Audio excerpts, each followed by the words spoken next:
E se você descobrisse que a pessoa que você mais amava estava vivendo uma vida dupla? Investigadores dizem que foi exatamente isso que aconteceu com Morgan McCaffrey quando detetives apareceram na cena do crime. Eles se depararam com uma visão incrivelmente sombria. Morgan havia perdido a vida de uma maneira incrivelmente violenta e trágica, e estava claro que este era um crime de paixão. A polícia concluiu que Morgan perdeu a vida nas mãos da pessoa em quem ela mais confiava. Uma pessoa que seus amigos e mãe haviam alertado repetidamente, mas seus apelos caíram em ouvidos surdos. Pistas e evidências coletadas da cena do crime pintaram um quadro claro de um indivíduo perturbado que não queria nada mais do que machucar a pessoa que o feriu. Mas o que Morgan poderia ter feito para merecer algo assim?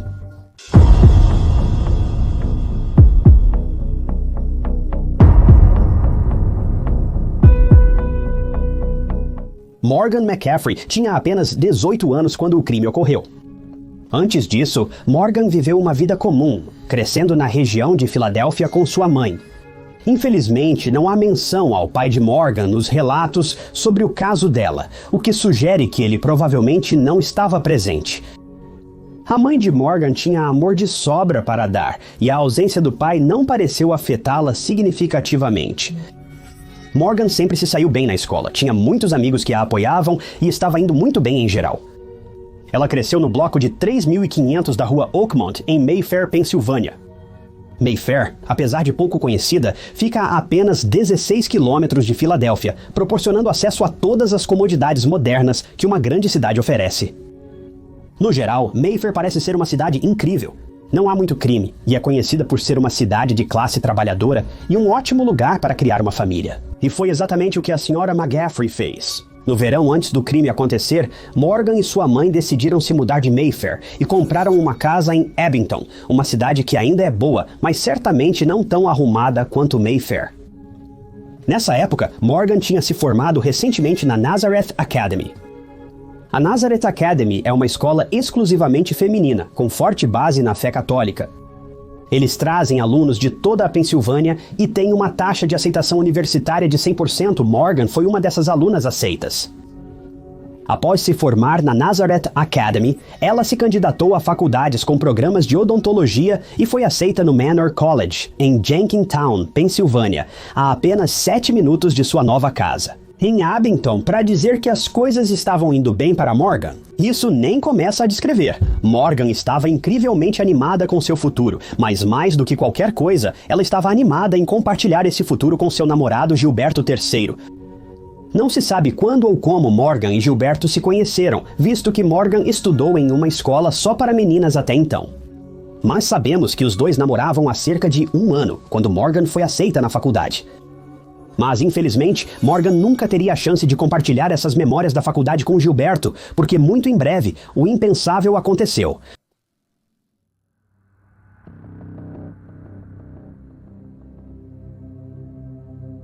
Quando os sinais de alerta surgiram, Morgan estava completamente apaixonada por seu namorado, Gilberto. Ela acordava diariamente com mensagens matinais elogiando sua beleza, típico da fase de lua de mel. Quando saíam juntos, Gilberto sempre se esforçava para oferecer a Morgan as melhores refeições que podia pagar e noites inesquecíveis, coisas que a maioria de nós guarda na memória da adolescência. Sempre que Gilberto competia, Morgan estava na primeira fila torcendo por ele. Morgan era extremamente dedicada a Gilberto e faria qualquer coisa para deixá-lo feliz. Entretanto, o mesmo não se aplica a Gilberto. Agora, não sabemos muito sobre o passado de Gilberto. Na verdade, não sabemos nada sobre ele. A cobertura da mídia sobre este caso tem se concentrado principalmente em Morgan, deixando a história de Gilberto em segundo plano. Sabemos com certeza que Gilberto lutava contra demônios sérios. Após os primeiros meses de namoro, as verdadeiras cores de Gilberto começaram a aparecer. O que começou como o típico amorzinho, bom dia, coisas bonitas, rapidamente se transformou em algo muito mais sombrio.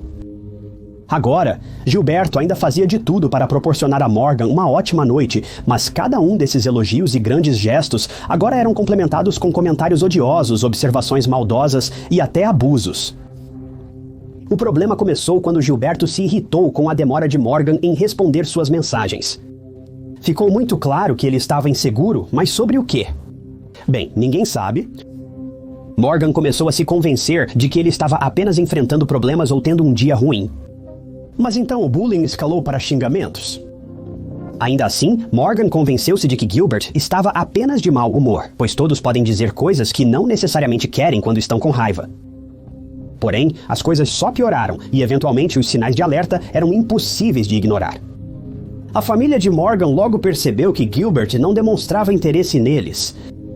Sempre que ele visitava Morgan e sua mãe, seja para um jantar em família ou apenas para passar o tempo, ele se fechava e ficava no telefone, ignorando as pessoas ao seu redor.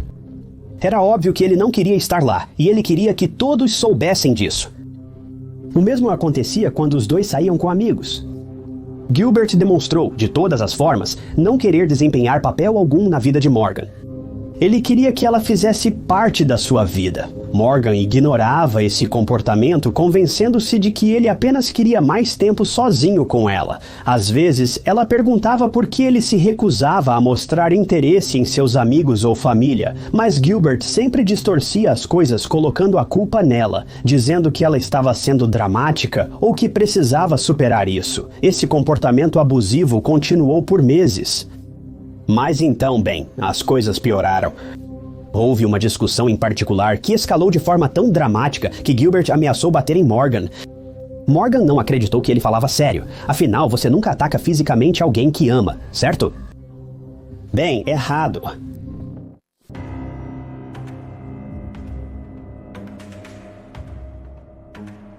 Há uma linha tênue entre traição e seus amigos. Morgan aprendeu isso da maneira mais difícil. Morgan estava tão profundamente apaixonada por Gilbert que ela realmente não conseguia enxergar direito. Todos os amigos dela se reuniram e tentaram alertá-la sobre o comportamento cada vez mais violento de Gilbert, mas ela não conseguia enxergar isso. Ela desconhecia a gravidade da situação. O problema era que Gilbert não agia assim constantemente. Às vezes, por semanas ou meses, as coisas iam muito bem. Ele seria o cara perfeito que dizia todas as coisas certas, fazia todos os movimentos certos, mas então, de repente, esses demônios surgiriam como se do nada. Os dois estariam rindo e se divertindo até que algo o irritaria e as ameaças e o ódio começariam a voar como se estivessem em uma zona de guerra. As ameaças de Gilbert, antes vazias, logo se transformaram em promessas. Quando Morgan percebeu a gravidade da situação, ela já havia sido empurrada, socada, abusada verbalmente de formas inimagináveis e até mordida. Morgan não compreendia como Gilbert podia fazer isso com alguém que dizia amar, alguém que sempre o apoiou e ajudou de todas as formas. Morgan havia sido profundamente ferida no passado por um término inesperado. Ela não queria causar tanta dor a outra pessoa, mesmo que merecesse. Não era o tipo de pessoa que ela era, mas infelizmente suas mãos estavam atadas e ela não tinha escolha a não ser terminar as coisas com Gilberto. O problema era que, após terminar as coisas, as ameaças, o abuso, a violência não pararam. Na real, piorou muito mesmo. Em certo ponto, Gilbert enviou uma mensagem a Morgan ameaçando matá-la e colocar sua cabeça em um espeto. Morgan estava desesperada para acabar com tudo. Ela tentou ser civilizada e terminar as coisas em paz, mas Gilbert não aceitava isso. Depois de várias semanas, ficou claro que Gilbert precisava de uma coisa: encerramento. Ele não aceitava que o amor da sua vida não era mais o amor da sua vida. Ele implorou a Morgan por qualquer tipo de encerramento para que ambos pudessem seguir em frente. Ele perguntou a Morgan se ela estaria disposta a encontrá-lo em público para conversarem, acertarem as coisas e colocarem um fim nesta história. Morgan concordou hesitante e os dois decidiram se encontrar em uma estação de trem próxima para conversar. Mas o que Morgan não sabia, essa conversa seria a última dela.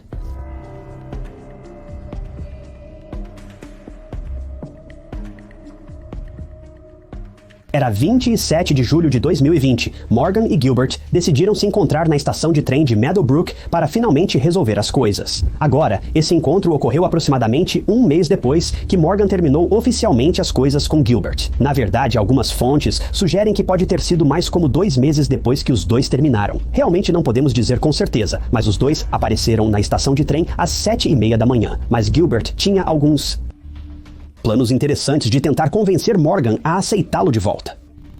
Os eventos ocorridos na estação de trem têm sido muito debatidos e ninguém sabe exatamente o que aconteceu lá. Gilbert provou ser pouco confiável sobre sua versão dos eventos, mas segundo ele, antes de ir para a estação de trem naquele dia, pegou 2 facas de cozinha do bloco de facas de sua mãe, escondeu-as e seguiu para a estação. Você pode estar pensando que isso prova que ele planejava prejudicar Morgan e que tudo foi premeditado, mas não é bem o que estava para acontecer.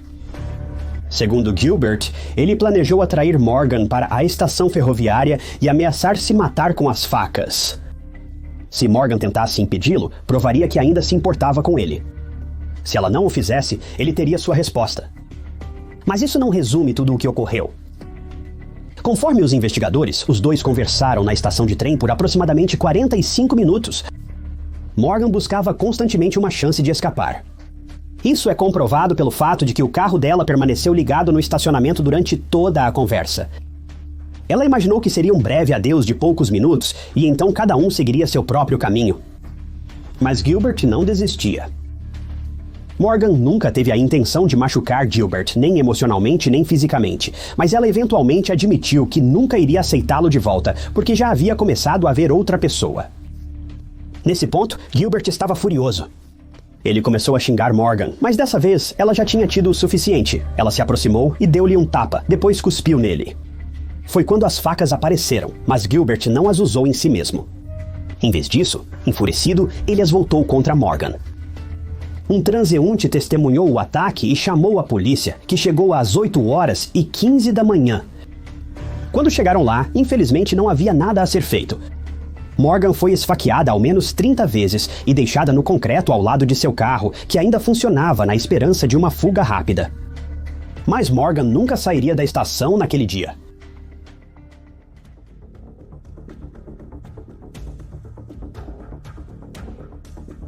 Segundo a testemunha, logo depois de Gilbert matar Morgan, ele entrou em seu Jeep e fugiu do local. Na maioria dos casos como este, leva semanas ou até meses para a polícia solucionar o crime. Afinal, a testemunha naquele dia não parece ter tido uma boa olhada em Gilbert. Ele apenas notou o carro acelerando para longe. Mas menos de 2 horas depois, a polícia obteria a descoberta que esperavam. E veio de um dos lugares mais inesperados, a própria mãe de Gilbert.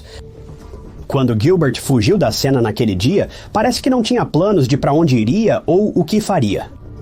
Então ele fez o que sabia, correu para casa, para sua mãe, em busca de ajuda. Quando ele chegou em casa, suas roupas estavam completamente manchadas de vermelho. Naturalmente, sua mãe ficou chocada. Ela também não sabia realmente o que fazer. Os dois conversaram e Gilbert confessou o que tinha feito, embora insistisse que essa nunca foi sua intenção.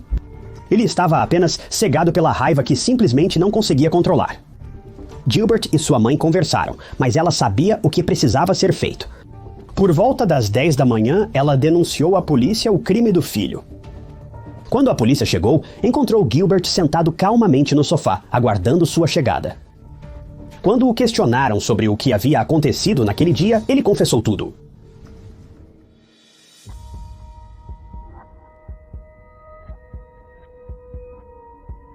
Agora, no julgamento, as coisas ficaram simplesmente ridículas.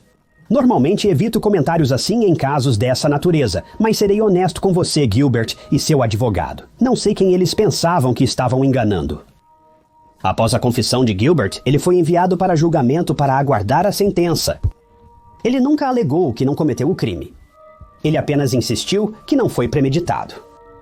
Se o crime não foi premeditado, o indivíduo seria apenas condenado à prisão por um período determinado. Se o crime fosse premeditado, provavelmente ele seria condenado à prisão perpétua. No julgamento, seu advogado fez o melhor para convencer o júri de que foi apenas um crime de paixão e raiva, não cuidadosamente calculado durante os 2 meses em que Gilbert e Morgan estavam separados. O advogado de Gilbert admitiu abertamente ao júri que seu cliente era, citando, um idiota e uma criança imatura, mas não alguém que planejaria meticulosamente um crime como esse. Ele afirmou que o júri Gilbert reagiu com raiva naquele dia e que as 2 facas eram para serem usadas nele próprio. Mas eu não acredito nisso por um segundo. Ele pediu ao júri que considerasse a citação carga mental sob a qual o réu estava operando.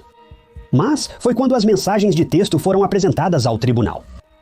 Como mencionado anteriormente, Gilbert enviou uma mensagem a Morgan dizendo que queria exibir a cabeça dela em um giro.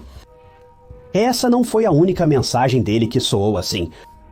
Ele enviou outra mensagem dizendo especificamente que vai me esfaquear no pescoço 57 vezes. Quando confrontado, seu advogado apenas disse que ele é um garoto e diz muitas coisas. Ele complementou isso alegando que Gilbert era um bom garoto com bom caráter. Agora, em casos como este, não é incomum que um júri delibere por horas a fio, às vezes dias. Neste caso, o júri deliberou por apenas 2 horas antes do veredicto. Culpado em primeiro grau. Gilbert manteve os olhos no chão, em silêncio, enquanto sua sentença era lida. Ele seria preso pelo resto da vida, uma sentença obrigatória para crimes de primeiro grau na Pensilvânia. A mãe de Morgan fez uma declaração direcionada a Gilbert após receber permissão. Ela disse: "Isso não é apenas uma sentença de vida para você. Você condenou todos nós a esta sentença de vida. Eu te odeio, eu sempre vou te odiar, e eu nunca mais vou falar o seu nome. E eu, por certamente espero que ela cumpra a promessa e nunca mais fale deste monstro novamente." Após esta tragédia assustadora, Kathleen, mãe de Morgan, fez o possível para usar as lembranças da filha de forma positiva. Kathleen fundou o programa Luz de Morgan para conscientizar sobre relacionamentos tóxicos e violência doméstica. Kathleen viaja pelo estado alertando os jovens sobre os perigos de relacionamentos tóxicos e como eles podem sair do controle rapidamente. Ela compartilha a história de Morgan, o impacto de sua perda e como a situação poderia ter sido evitada se Morgan tivesse tido o conhecimento e as ferramentas para encerrar o relacionamento bem antes do que o fez. A questão é, a história de Morgan pode ter acabado, mas se você é vítima de uma situação como essa, sua história não precisa acabar. Eu não acredito em dizer, desista, siga em frente e corte suas perdas. Acredito que todos podem mudar quando tem espaço, tempo e talvez até um ultimato. Se alguém quer mudar, se está disposto a mudar, ele vai mudar. Mas não se deixe acabar como Morgan, se apegando à esperança de que as coisas melhorarão quando obviamente não vão. Busque ajuda para você ou seu parceiro antes que a situação piore. Se você sofre violência doméstica, há ajuda disponível.